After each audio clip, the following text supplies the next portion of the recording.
दिल्ली की सियासी गलियों में इन दिनों एक पुराना मुद्दा फिर से नई गर्मी लेकर लौटा है।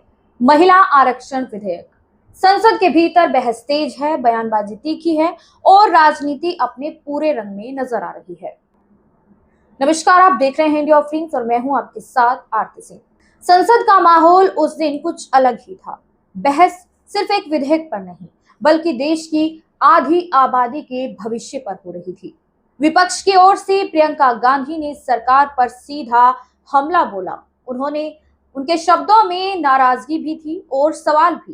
क्या महिला आरक्षण सिर्फ चुनावी वादा है या वास्तव में बदलाव लाने का इरादा? लेकिन आखिर ये महिला आरक्षण विधेयक है क्या?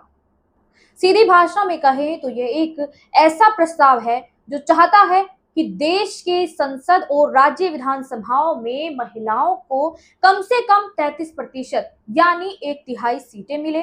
मतलब अब सिर्फ पुरुष ही नहीं, महिलाएं भी बराबरी में से कानून बनाने और देश को चलाने में हिस्सा लें। कहानी यहीं खत्म नहीं होती। असली बात इसके मकसद में छिपी है।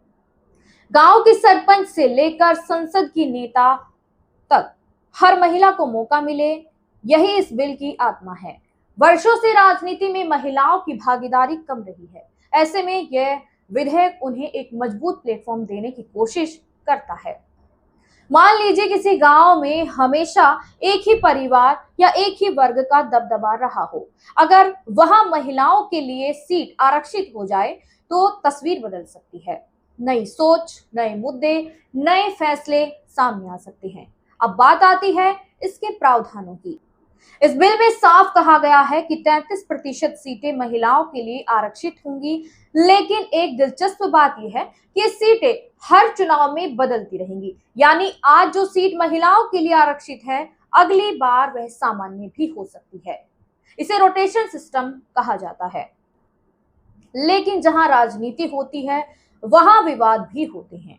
कुछ लोग कहते हैं कि ये कदम महिलाओं के लिए ऐतिहासिक साबित होगा।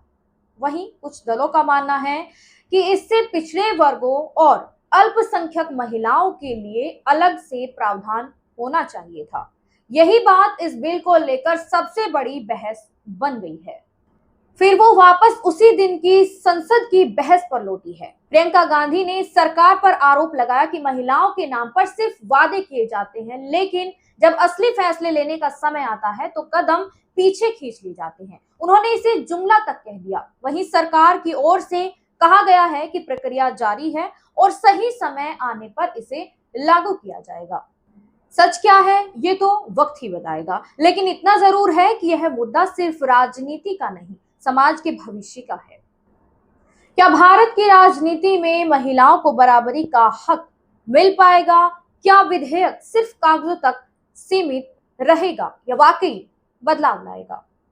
कहानी अभी बाकी है, क्योंकि ये सिर्फ एक बिल नहीं, बल्कि देश की आधी आबादी की आवाज है।